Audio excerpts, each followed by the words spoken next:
ہدایت کی فضائیں یہ ہوائیں، قول خدا کی قول نبی کی یہ صدائیں۔ مزید نئے بیانات سننے کے لیے چینل راہ ہدایت بیان کو ضرور سبسکرائب کریں۔ کہ میں دیکھوں بگڑے ہوئے حالات میں میرے بندے کا میرے ساتھ کیا گمان ہے، میں بندے گمان کے ساتھ ہوں۔ اگر اللہ تعالیٰ حالات خراب نہ کرے تو بندے کے گمان کے امتحان کیسے ہوگا؟ ضرور لوگ بہت کام کی بات کیا، اگر بندہ اللہ کے ساتھ گمان ٹھیک کر لے تو اللہ تعالیٰ اپنے بندے کے گمان کے خلاف نہیں کریں گے۔ آپ غور کر لیجئے، ابراہیم علیہ السلام کا گمان تھا کہ اللہ مجھے بچائیں گے، اس گمان نے آگ کو ٹھنڈا کیا ہے۔ ابراہیم علیہ السلام تو بہرحال ایک نبی ہیں، میں کہتا ہوں کہ اس سے آگے جائیے آپ، صحابی ابو درداء رضی اللہ تعالیٰ عنہ، ان کا گمان یہ تھا کہ نہیں اللہ میرا مکان نہیں جلائیں گے۔ اللہ نے جلی لگی ہوئی آگ کے باوجود مکان کا کوئی نقصان نہیں ہونے دیا۔ اس زمانے کے چھپر کے مکان ہوتے تھے، اس زمانے میں کچے مکانات ہوتے تھے، اس چھپر کا مکان نہیں جلا، آگ لگی مکان نہیں جلا۔ ہمیں اللہ کے ساتھ سبیل اللہ والا مکان نہیں جلائیں گے۔ اللہ کا یہ فرمانا میں اپنے گمان کے ساتھ ہوں، اس کا مطلب یہ ہے کہ یہ میرے ساتھ جو گمان کرے گا میں اس وہ کروں گا، چاہے حالات کیسے بھی۔ دیکھیے، لیکن جو لوگ اسباب کی دنیا میں رہ کر اللہ کو نہیں بولتے وہ اللہ سے بدگمان ہو جاتے ہیں۔ میں اس کی مثال اس طرح تھا، لوگ کہتے ہیں یہ والا جو بخار ہے، یہ والا بخار تو ایسا بخار ہے کہ اس میں تو آدمی بچتا نہیں ہے۔ ڈاکٹر بھی یہ کہہ دے گا کہ جی تو ٹھیک ہے علاج کر لو، لیکن اس بخار میں آدمی بچتا نہیں۔ کوئی سن بھی لیتا ہے تو بخار کی خبر سن کے نازلہ پڑتا ہے کہ یہ وہ والا بخار ہے کہ اس میں آدمی بچے گا۔ سنیے آپ، ایک صحابی کو بخار ہو گیا، ایک صحابی کو بخار ہوا، حضور اکرم صلی اللہ علیہ وسلم ان کی عیادت کے لیے گئے۔ لا باس تغوت، فرمایا گھبراؤ مت، یہ تو بخار تمہیں ٹھیک ہو جاؤ گے، کوئی تم ٹھیک ہو جاؤ گے، گھبرانے کی بات نہیں ہے، اور یہ بخار تو تمہیں گناہوں سے پاک کرنے کے لیے آیا ہے۔ میں کہنا چاہتا ہوں کہ انسان جب کسی بیماری کا یا کسی دوا کا تجربہ کر لیتا ہے تو یہ تجربہ اس کو اللہ سے بدگمان کر دیتا ہے۔ اس آدمی نے آپ صلی اللہ علیہ وسلم کے جواب میں یہ کہا کہ نہیں یا رسول اللہ، یہ وہ والا بخار نہیں ہے جو ٹھیک ہو جاتا ہے، یہ بخار تو مجھے قبرستان لے جا کر چھوڑے گا۔ یہ بدگمانی کا جملہ ہے، اس کا تجربہ ہے، یہ والا بخار ایسا ہوتا ہے۔ آپ نے فرمایا فنعم اذن، پھر تو تمہارے لیے موت ہی مناسب ہے۔ یہ آپ نے جواب دیا کہ تم اللہ سے بدگمان ہو گئے نا، تم اللہ سے بدگمان ہو گئے ہو، اب تمہارے لیے موت ہی مناسب ہے۔ یہ پڑھی آپ روایت۔ تو میں کہہ رہا تھا کہ کوئی کہے گا بارش ہوگی، حدیبیہ کے بارش ہوئی، حدیبیہ کے رات میں بارش ہوئی۔ آپ صلی اللہ علیہ وسلم نے صحابہ سے فرمایا کہ اس بارش کو وجہ سے تم میں سے بعض کافر ہو جاؤ گے، بعض مومن رہ جائیں گے۔ صحابہ دہل گئے سن کے کہ یا رسول اللہ، ہم تو کفر سے نکل کے اسلام میں آئے، ہم دوبارہ کفر میں کیسے چلے جائیں گے؟ آپ نے فرمایا کہ جو یہ کہے گا کہ بارش اللہ کے امر سے ہوئی ہے وہ اللہ پر ایمان رکھنے والا ہے، جو کہے گا بارش فلاں ستارے کی وجہ سے ہوئی ہے۔ میں کہتا ہوں کہ یہ ہے مثال، یہ ہے مثال لوگوں کے لیے جو کہتے ہیں کہ نظام کائنات سے چل رہا ہے، جب یہ ہوگا تو یہ ہوگا، جب یہ ہوگا تو یہ ہوگا، جب یہ ہوگا تو یہ ہوگا۔ میں کہتا ہوں یہ اللہ کو نعوذ باللہ یہ کہنا کہ اللہ بنا کر فارغ ہو گئے ہیں، اب کائنات سے چل رہی ہے، یہی دہریت اسی کا نام ہے۔ زمانے کو زمانے چلا رہا ہے، دہریت اسی کو کہتے ہیں۔ اس لیے میں نے عرض کر دیا کہ ہر مسلمان کے ذمہ فرض عین ہے کہ وہ اپنا روزانہ کا معمول بنا لے اس کو، اللہ کی توحید کو بیان کرنے کا، ورنہ میں ساتھ عرض کرتا ہوں کہ غیروں کا دل میں تعصب ایسا بیٹھے گا کہ یہ اللہ تعالیٰ کے احکام سے رخ پھیر لے گا، کیونکہ حالات اس کو حکم سے روک دیں گے، اس کو حالات حکم سے روک دیں گے۔ میرے دوستو، یہ ہے سب سے بنیادی بات۔ اللہ کے غیر کے تعصب سے اللہ کے احکام ضائع ہوتے ہیں۔ حکام یہ کہہ رہے ہیں، قانون یہ کہہ رہا ہے، رشتہ دار یہ کہہ رہے ہیں۔ اس لیے میرے دوستو عزیزو، سب سے بنیادی بات یہ ہے کہ اتنا ایمان سیکھنا ہر مسلمان کے ذمہ فرض عین ہے جتنا ایمان اس کو حرام سے روکے۔ یہی کلمہ لا الہ الا اللہ کا اخلاص ہے۔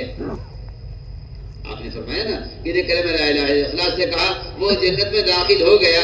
صحابہ نے عرض کیا جی اس کا اخلاص کیا ہے؟ آپ نے فرمایا اس کا اخلاص یہ ہے کہ مومن کو حرام سے روک دے، مومن کو حرام سے روک دے. اب اس لیے میں کہا کرتا ہوں ہر مسلمان کو چاہیے کہ وہ اپنے ایمان کو پیش کرے حدیث پر، قرآن پر، کہ قرآن حدیث نے ایمان کسے کہا ہے. کسی صحابے نے سوال کیا یا حضرت ایمان کسے کہتے ہیں؟ فرمایا جب تجھے نیکی خوش کرے اور گناہ غمگین کرے تو جان لے کہ تو مومن ہے. اس لیے ایمان کی اپنی علامتیں ہیں، جیسے نفاق کی علامتیں ہیں، جھوٹ بولنا، وعدہ خلافی کرنا، خیانت کرنا، جس طرح یہ نفاق کی بیماریاں ہیں اور بیماری بدن پر ظاہر ہو جاتی ہے. آپ دیکھیے ایک آدمی کے بدن پر دانے ہو گئے ہیں، ڈاکٹر کہتا ہے کہ ان کے خون میں فساد ہے، یہ دانے ہو رہے ہیں، بدن پر دانے ظاہر ہو گئے ہیں، یہ خون کا فساد ہے.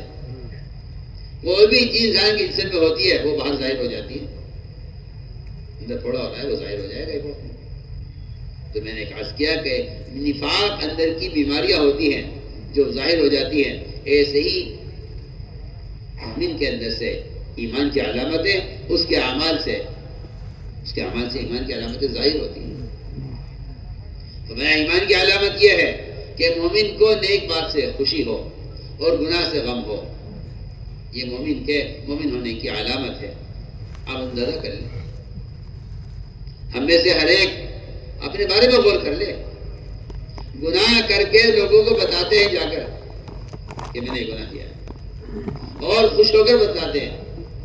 ابن عباس فرماتے رضی اللہ تعالیٰ عنہ، اگر کوئی شخص کسی گناہ کے کرنے کی کوشش کرے، اگر کوئی شخص کسی گناہ کے کرنے کی کوشش کرے اور اس میں وہ ناکام ہو جائے، وہ نہ کر سکے، کوشش کرے لیکن گناہ میں کامیاب نہ ہو سکے، اس کو اس ناکامی پر اگر ذرہ برابر اس بات کا خیال آ گیا، یہ دل میں یہ خیال آیا کہ ہاں یہ کام رہ گیا ہو جاتا، تو فرمایا اس خیال کا دل میں آنا اس گناہ سے بڑا گناہ ہے جس کی کوشش میں یہ ناکام ہوا.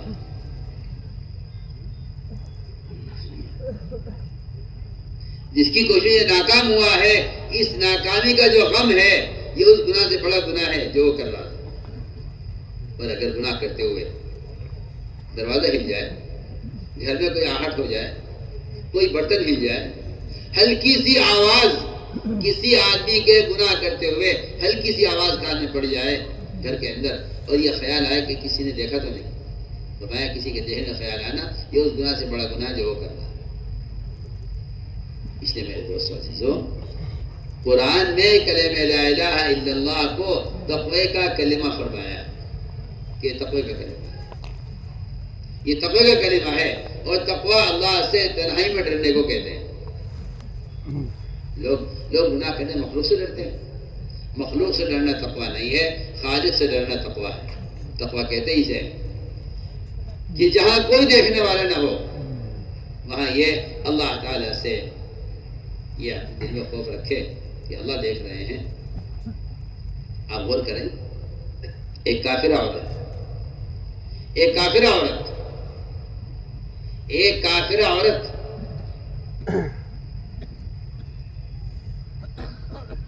زلیخا یوسف علیہ السلام کو گناہ پر آمادہ کیا. گناہ کے بعد اسے خیال آیا کہ میرا یہ لکڑی کا بت ہے، مجھے دیکھ رہا، مجھے شرم آ رہی ہے اس کے سامنے گناہ کرنے میں شرم آ رہی ہے مجھے لکڑی کے بت کے سامنے. اس نے اپنے لکڑی کے بنائے ہوئے بت سے شرما کر اس کے اوپر کپڑا ڈال دیا.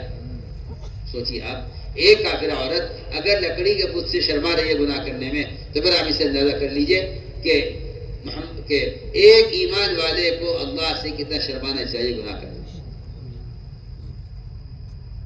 اس لیے فرمایا کہ تقوی یہ تو ایمان کی علامت ہے، اور تقوی مومن کی شان ہے.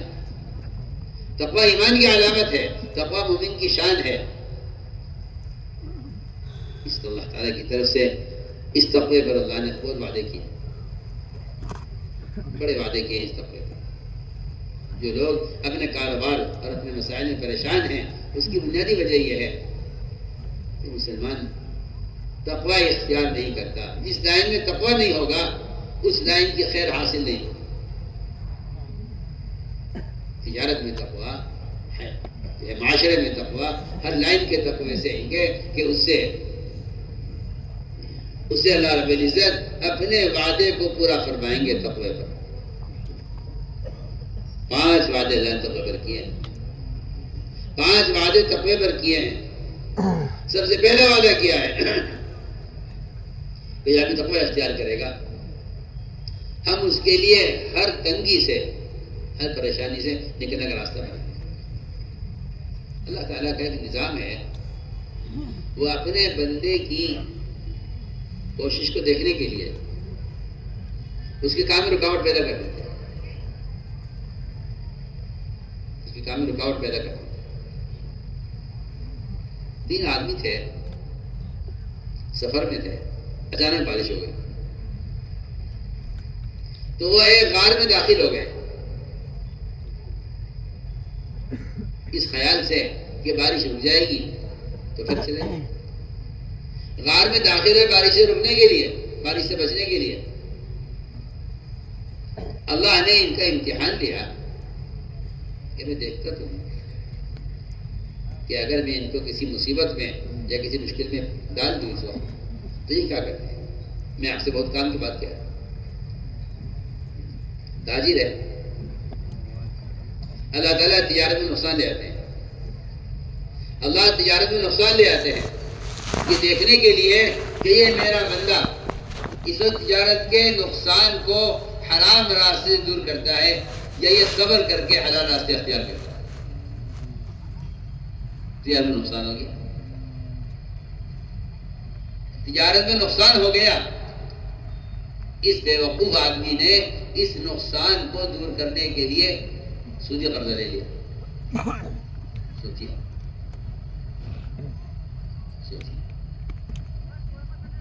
اس کا خیال یہ ہے کہ اس مصیبت سے نکلنے کا راستہ یہ ہے، جبکہ آپ یاد کو یہ معلوم ہونا چاہیے کہ سودی کاروبار کرنے والا اللہ سے جنگ کر رہا ہے. آپ کا پڑوسی کوئی آپ کا دشمن ہو، آپ کی اس کی لڑائی چل رہی ہو، آپ اسے نمک مانگ سکتے ہیں. آپ کی عزت اس بات کی اجازت نہیں دے گی کہ آپ اپنے پڑوسی دشمن سے نمک مانگ سکیں. آپ اللہ سے جنگ کریں سودی کاروبار کر کے اور اللہ سے دعائیں کریں. سوچیے آپ اللہ سے جنگ کریں اور دعا کریں. سود کا ایک لقمہ صرف سود کا، پورا کاروبار نہیں، پورا کھانا نہیں، ایک لقمہ سود کا وہ 70 مرتبہ زنا کرنے سے زیادہ گندا ہے. اب حالت یہ ہے جی سود پر گاڑی ہے، سود پر ٹرک ہے، سود پر سارا نظام چل رہا ہے. اللہ بارشیں روک دیں تو دعا کراتے ہیں. میں عرض کرنا چاہتا ہوں کہ سودی کاروبار کرنے والا اللہ سے اعلان جنگ کر رہا ہے. اللہ تعالیٰ اپنے بندے پر چھوٹے سے امتحان رکھتے ہیں. ہم تمہیں آزمائیں گے، ہم تمہیں آزمائیں گے تھوڑی سی بھوک لا کر، تھوڑا سا نقصان لا کر، تھوڑا سا خوف لائیں گے، ہلکا سا خوف، اور تم اس خوف کی وجہ سے یا تھوڑی سی بھوک کی وجہ سے ہمارا حکم چھوڑ دو گے تو پھر تمہارے لیے کوئی وعدہ نہیں ہے. اور اگر تم اس میں جمے رہے حکم پر تو پھر ہم جمنے والوں کو برکتوں کی خوشخبری دیتے ہیں. تو میں نے عرض کیا کہ اللہ تعالیٰ اپنے بندے کے امتحان کے لیے اچانک کوئی حال لے آتے ہیں، پریشانی دیکھنا چاہتے ہیں اس پریشانی سے نکلنے کے لیے یہ کیا راستہ ہے، یہ کیا راستے اختیار کرتا ہے. یہ راستے کیا راستے اختیار کرتا ہے پریشانی سے نکلنے کے لیے. اگر حرام راستے اختیار کرے گا یہ تو ہم اس کی پریشانی کو اور بڑھا دیں گے، اور اگر اس نے صبر کیا اور حلال راستے اختیار کیا تو ہم اس کے لیے ہمیشہ کے برکتوں کے راستے کھول دیں. تو میں اس کر رہا تھا کہ بہت آدمی غارت پھنسے، اللہ نے چٹان سرکا کر راستہ بند کر دیا، اور ایسا بند کر دیا کہ یہاں سوائے موت کے کچھ نظر نہیں آتا کہ موت کے علاوہ کوئی راستہ ہے. تینوں سب جوڑ کر بیٹھے اور تینوں نے یہ فیصلہ کیا کہ آج اس مصیبت سے نکلنے کا کوئی راستہ نہیں ہے سوائے اس کے کہ ہم اللہ کے سامنے اپنا عمل پیش کریں، اللہ کے سامنے عمل پیش کریں، کیونکہ وہ جانتے ہیں کہ اللہ تعالیٰ کی طرف سے آنے والے کسی عذاب سے یا کسی ابتلا سے یا کسی پریشانی سے نکلنے کے لیے اسباب ذریعہ نہیں ہے، اسباب ذریعہ نہیں ہے۔ لوگ اللہ سے اسباب مانگتے ہیں، میں کہتا ہوں اللہ سے دعا مانگنی چاہیے، کیونکہ اسباب کا محتاج بندہ ہے، اللہ نہیں ہے۔ اسباب کا محتاج بندہ ہے، اللہ نہیں ہے۔ اللہ سے اسباب مانگنے کا مطلب یہ ہے کہ آپ اللہ کو اسباب کا محتاج سمجھتے ہیں۔ اللہ سے اسباب نہیں مانگے جاتے، اللہ سے حاجت مانگے، اللہ تو میری حاجت پوری کر دے، تو جس طرح کرے تو جان، تجھے کسی کی ضرورت نہیں ہے، تجھ سے چاہے کر۔ میں کہتا ہوں اللہ تعالیٰ جو اسباب اختیار کرتے ہیں بندے کے لیے، وہ اپنی ضرورت کے لیے نہیں کرتے، وہ بندے کے امتحان کے لیے کرتے ہیں کہ ہم ایک سبب سے کام بنائیں گے ان کا، پھر ہم دیکھیں گے کہ دوبارہ یہ تکلیف آتی ہے تو یہ ہماری طرف آتا ہے، سب کی طرف جاتا ہے۔ چنانچہ اللہ تعالیٰ نے انہیں مبتلا کیا اور خدا کا راستہ بند کر دیا۔ ان میں سے ہر ایک اپنا عمل پیش کیا۔ ایک نے جو میں کہنا چاہتا تھا کہ تقوی پر اللہ تعالیٰ راستے کیسے کھولتے ہیں، ایک نے عمل پیش کیا، اے اللہ میری چچا کی لڑکی تھی، میں اس کے ساتھ بدکاری کا ارادہ کرتا تھا، مجھے اس سے انتہائی محبت تھی، مگر وہ مجھے اس کا موقع نہیں دیتی، اس پر حالات آ گئے، تنگی آ گئی، فقر آ گیا، اس نے آ کر مجھ سے سوال کیا مال کا، میں نے کہا میں تجھے مال دوں گا 300 اشرفیہ سونے کی، لیکن شرط یہ ہے کہ اپنے آپ کو میرے حوالے کر۔ اس کی تنگی واقع نے اس کو اس گناہ پر آمادہ کر دیا، اس وہ مجبور ہو گئی اور اس نے اپنے آپ کو میرے حوالے کر دیا۔ کہتا ہے اے اللہ میں اس کی ٹانگوں کے درمیان بیٹھ گیا برے ارادے سے، مگر میں نے صرف تیرے خوف سے یہ کام نہیں کیا۔ اے اللہ کہ میں نے اس وقت میں نے تقوی اختیار کیا ہے اور یہ حرام کام میں نے نہیں کیا، تجھے راضی کرنے کے لیے تجھے چڑھا رکھا۔ سوچیے آپ، اس آدمی کے کہنے پر یہ چٹان سرک گئی۔ میں نے عرض کیا کہ بات اصل یہ ہے کہ اللہ رب العزت اپنے بندوں کو مختلف حالات میں اور مختلف مشکلات میں ڈالتے اس لیے ہیں تاکہ یہ دیکھیں کہ میرا بندہ مجھے کیا پیش کرتا ہے، میرا بندہ مجھے کیا پیش کرتا ہے۔ اس لیے میرے دوستوں عزیزوں میں نے عرض کیا کہ اصل بنیادی بات یہ ہے کہ جب بندہ اپنے اللہ کے درمیان شکلوں کا ذریعہ بنا لیتا ہے تو پھر یہ ساری صلاحیت شکلوں پر لگا دیتا ہے، اور جب یہ سمجھتا ہے کہ نہیں اللہ کی ذات سے فائدہ اٹھانے کا جو راستہ ہے وہ اس کے احکام ہیں، تو پھر یہ اپنے اسباب کو پیچھے کرتا ہے اور احکام کو آگے رکھتا ہے۔ امام ایسا فرماتے تھے اللہ کی ذات عالی سے فائدہ اٹھانے کے لیے کائنات کا یقین نکلنا شرط ہے۔ اللہ کی ذات سے فائدہ اٹھانے کے لیے کائنات کا یقین نکلنا شرط ہے۔ جن کے دل میں یقین کائنات کا ہوتا ہے وہ عمل کو پیچھے کر دیتے ہیں، ضائع کر دیتے ہیں اور سب کو مقدم کر دیتے ہیں۔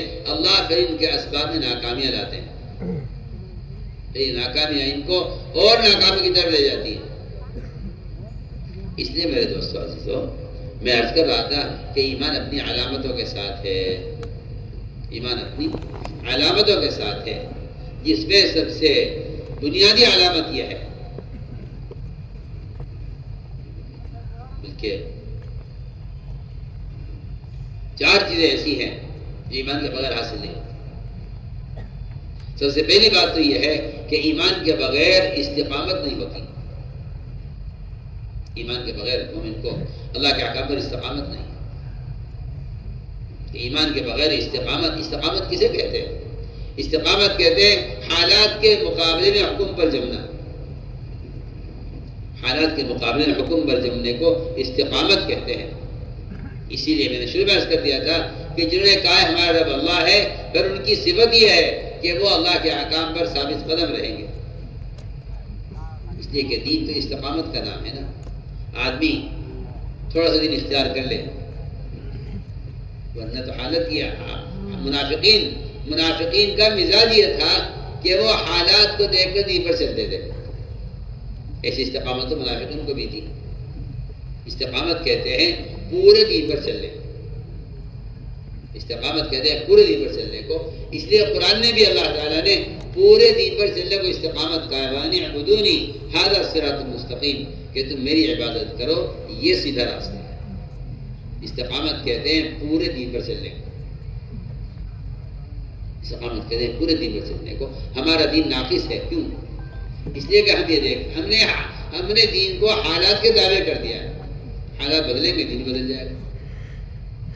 ہم نے دین کو حالات کے دعوے کیا ہوا ہے، جب حالات بدلیں گے دین بدل جائے گا. ہمیں چاہیے کہ دین کو حکم کے دعوے کریں، دین کو حکم کے دعوے کریں کہ ہمارا دین اللہ کے حکم کے تابع ہے.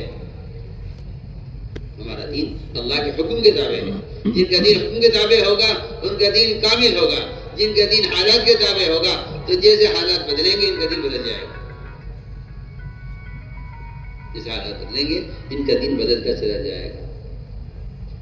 میرے دوستوں معززو، اس لیے ہمیں اپنے اندر یہ صفات پیدا کرنی ہے، صفات ایمانیہ. یہ صفات پیدا کرنی ہے، صفات ایمانیہ. اور یہ صفات ایسی ہیں کہ ان صفات کو ظاہر کیا جائے گا سنتوں کے احترام سے. ایک جماعت آپ ساتھ خدمت میں حاضر ہو، 7 آدمی کی جماعت، سامنے بیٹھا ہوں بیان سن رہا ہوں. 7 آدمی کی جماعت آپ خدمت میں حاضر ہوئی. جہاں حال کا فروج پر لے کے پڑے ہوں. اس زمانے میں معمول یہ تھا کہ لوگوں کو ان کے ماحول سے نکال کر تربیت کے تعلیم کے ماحول میں لایا جاتا ہے. چنانچہ جماعت آدمی میں حاضر ہوئی. آپ نے ان کو دور سے دیکھ کر پہچان لیا کہ یہ ایمان والے ہیں. اس لیے کہ ایمان والا اپنے حلیے سے پہچانا جاتا ہے. اور ہر قوم کا اصول ہے یہ. فوج کو پہچاننا ہو، پولیس والے کو پہچاننا ہو، ہر ایک کی پہچان اس کے لباس سے ہے. ہر ایک کی پہچان اس کے لباس سے ہے. اصل بنیادی چیز آدمی کا حلیہ ہے. جس کا حلیہ سنت کے مطابق نہیں ہے اس کو مسلمان پہچانا ممکن نہیں. آج لکھ لیجیے آپ، مسلمان نے یہ سوچ کر حلیہ بدل دیا کہ لباس کوئی ضروری نہیں ہے. حالانکہ علماء نے یہاں تک لکھا ہے کہ ایک پنڈت کا لباس اور ایک انگریز کا لباس دونوں کا ایک حکم ہے. آج کل کچھ ایسے جاہل قسم کے لوگ دنیا میں پیدا ہو گئے ہیں جن کا خیال ہے کہ اسلام کا اپنا کوئی لباس نہیں ہے. حالانکہ یہ حقیقت یہ ہے کہ یہ ننگا پھر رہا ہے. اس کی نماز بھی اس لباس میں نہیں ہوتی. عام طور سے پیٹھ کھل جاتی ہے رکوع میں تو نماز فاسد ہو جاتی ہے، لیکن کوئی احساس نہیں. فرماتے تھے میرے کام کا مقصد احیاء سنت ہے. اصل میرے کام کا اصل مقصد احیاء سنت ہے. اس لیے سنتوں کا اہتمام. اپنے حلیے سے بتلاؤ کہ میں مسلمان ہوں. پولیس والا اپنے حلیے سے بتا رہا ہے کہ میں پولیس والا ہوں. ایسے مسلمان کے ذمہ ہے اپنے حلیے سے بتائے کہ میں مسلمان ہوں. اور یہ کہنا کہ ماحول نہیں ہے. میں کہتا ہوں کہ ماحول کا بنانا جہاد ہے. ماحول کے تابع ہونا نفاق ہے اور ماحول بنانا جہاد ہے. ماحول کے تابع ہونا نفاق ہے. منافقین کا مزاج تھا کہ وہ جہاں جاتے تھے وہاں والوں کے رنگ میں رنگ جایا کرتے تھے. یہ کہنا منافقین کا کہ ہم جب تمہارے پاس ہوں گے تمہارے ساتھ ہوں گے، جب ان کے پاس ہوں گے ان کے ساتھ ہوں گے، اسی کو نفاق کہا گیا ہے. ایسے لوگ بہروپیہ ہوتے ہیں جو اپنا روح بدلتے رہتے ہیں حالات کے اعتبار سے. ہم بہت بنیادی بات کرتے ہیں. مسلمان کو چاہیے کہ وہ اپنے حلیے کو سنت کے مطابق بنائے. یہ سب سے بڑا جہاد ہے. میں کہتا ہوں احیاء سنت سے بڑا کوئی جہاد نہیں ہے. کسی دشمن سے مقابلے میں اگر کوئی مسلمان قتل کر دیا جائے تو اس کو شہادت کی ایک شہید کا درجہ ملے گا، ایک شہید کا اجر ملے گا. اور اگر کوئی مسلمان مخالف ماحول میں سنت کا اہتمام کرتا ہے تو پھر فرمایا حدیث میں کہ ایسے مسلمان کو 100 شہیدوں کے برابر اجر ملے گا صرف ایک سنت کو زندہ کرنے میں. ایک سنت کو زندہ کرنے میں 100 شہیدوں کا اجر ہے. میرے دوستوں، مسلمان کیا کہتا ہے؟ مسلمان یہ کہتا ہے کہ جی آپ کو اصل میں معلوم نہیں میں کون ہوں. مجھے تو اتنی غیرت اور شرم اور غصہ آتا ہے ایسا کہنے والے پر. جی ہاں، جب یہ انگریز بن کے پھرتا ہے اور یہ اپنی داڑھی مڑا کر اور یہ یہودی بن کر پھرتا ہے. اس لیے جب سنو گے تو کے لیے کہا جاتا ہے تو یہ کہتا ہے اصل میں آپ کو معلوم نہیں میں کون ہوں. ارے کمبختی مارے، تو محمد صلی اللہ علیہ وسلم کا امتی ہے اور اس کے علاوہ کون ہے؟ سوچیے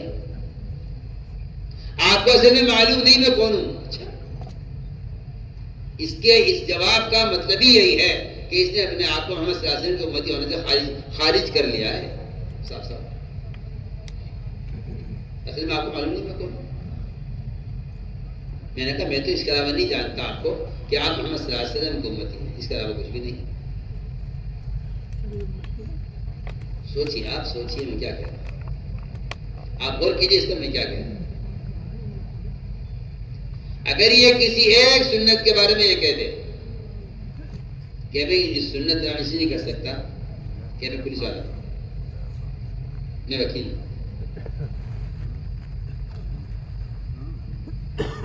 اس نے صاف انکار کر دیا محمد صلی اللہ علیہ وسلم کو امتی ہونے سے. ایک حدیث ہے من رغب عن سنتی فلیس منی، جو آدمی میرے طریقے سے نفرت کرے یا میرے طریقے سے رخ پھیرے وہ میری امت میں سے ہے ہی نہیں. آپ کرتے رہیے تعویل جھوٹی. آپ نے من رغب عن سنتی فلیس منی، جس آدمی کی شکل اس کا لباس میری شکل میری لباس کی طرح نہیں ہے وہ میری امت میں شامل نہیں ہے. اور آپ کہہ رہے کہ جی میں آپ کو آپ جانتے نہیں میں کون ہوں. سوچیے آپ، سنت جو ایمان کی سب سے بڑی علامت ہے، ایمان کی سب سے بڑی علامت اتباع سنت. جس کو زمانے کے بیچارے جاہل تو ان کے مسلمان وہ اس کو ایمان کا حصہ نہیں سمجھتے. حالانکہ میں آپ سے بتاؤں ایک بات، ایمان زندگی کے تمام شعبوں میں اس طرح پھیلا ہوا ہے جس طرح انسان کے بدن میں روح پھیلی ہوئی. آپ سر کا بال کھینچے تکلیف ہوگی، آپ کے پیر کا ناخن کٹے گا تو چوٹ لگے گی تکلیف ہوگی. پیر کے ناخن سے لے کے سر کے بال تک روح پھیلی ہوئی ہے.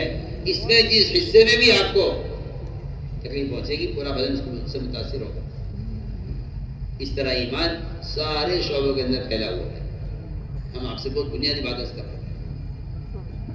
جب آپ سے کہا جاتا ہے کہ یہ سنت تو آپ کہتے ہیں جی آپ کو معلوم نہیں میں کون ہوں.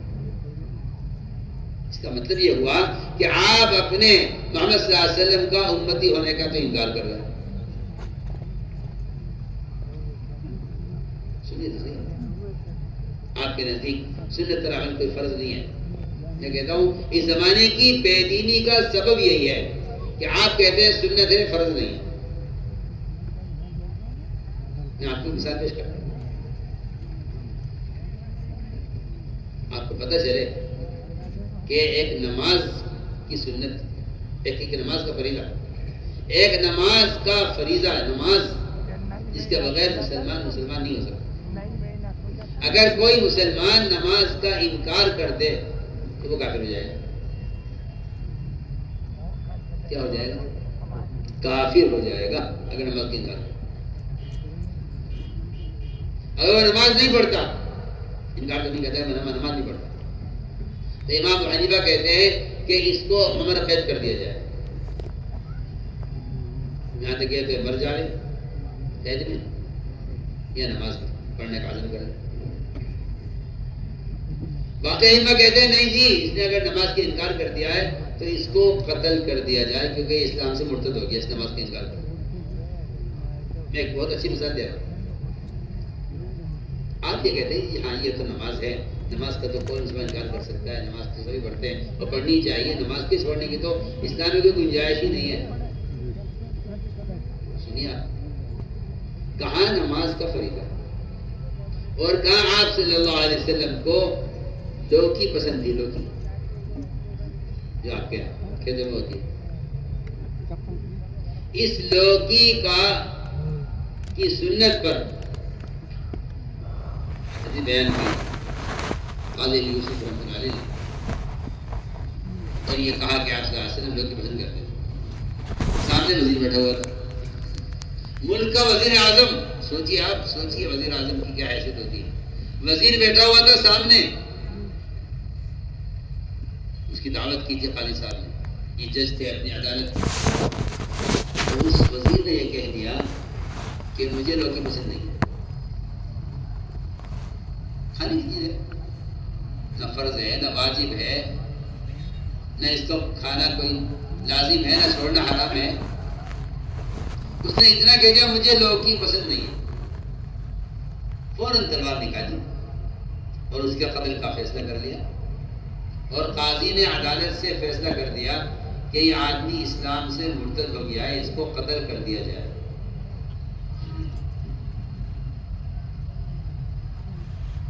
ایسا زمانہ مسلمان کو سنتوں سے ایسی محبت تھی، مسلمان کو سنتوں سے ایسی محبت تھی کہ قاضی نے فیصلہ کر دیا کہ اس آدمی کو قتل کر دیا جائے، اس نے سنت کا انکار کیا۔ دیکھ لیجیے اب مسلمان سر سے لے کے پیر تک یہودیوں کی شکل بنا کر پھر رہا ہے، اور اسے اس کی کوئی پرواہ نہیں ہے، اور اسے جاہل قسم کے لوگ یہ کہہ رہے ہیں اس میں کوئی حرج نہیں، اس میں کوئی حرج نہیں ہے، ایسے ہی پڑھ سکتے، ایسا پہن سکتے، یہ پہن سکتے، یہ پہن سکتے ہیں، پہننے سے کیا ہوتا ہے؟ ایسے جاہل قسم کے لوگ کہتے ہیں ایمان دل کی چیز ہے، ظاہر کو کیا دیکھنا، ایمان دل میں ہوتا ہے۔ اگر تیرے دل میں ایمان ہوتا تو سنت کی شکل میں ظاہر ہوتا۔ ایسا فرماتے تھے، یہ سنو حضرت کی بات نقل کر رہا ہوں، مولانا ایسا فرماتے تھے کہ جس کا ظاہری حلیہ سنت کے مطابق نہیں ہے اس کے دل میں کفر نے جڑیں پکڑی ہوئی ہیں، پکی پکی بات۔ کیا کہتا ہے مسلمان؟ مسلمان یہ کہتا ہے کہ جیسے میں آپ کو معلوم نہیں ہے میں کون، میں اصل میں ڈاکٹر ہوں، سن تو لو، میں ڈاکٹر ہوں۔ تو میں نے پوچھا سی بھی ڈاکٹر ہوتے ہیں؟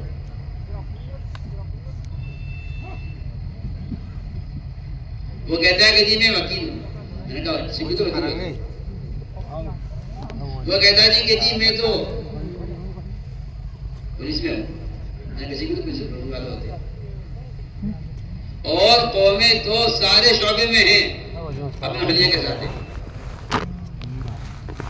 اور آپ کو جو کوئی عہدہ یا کوئی ملازمت یا کوئی نوکری مل جاتی ہے تو آپ سب سے پہلے کہتے ہیں کہ اس سنت کو چھوڑ دینا چاہیے، کیونکہ اس کمپنی میں اس سنت کے ساتھ نہیں آ سکتے، اس کمپنی کا قانون یہ، اس کمپنی کا قانون یہ ہے۔ میں نے کہا تم قانون پر ایمان لائے، اللہ پر ایمان لائے، ایمان کس پر لائے؟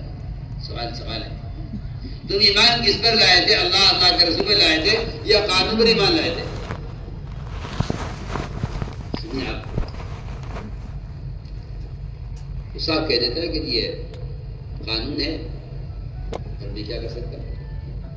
میں سوال کرتا ہوں سب سے، کوئی آدمی آپ کی زمین قبض کرنے لگے، آپ اس کے لڑیں گے، کوشش کریں گے، میرے باپ کی زمین ہے، میرے دادا کا گھر ہے، آپ کوشش کریں گے اس کے لیے؟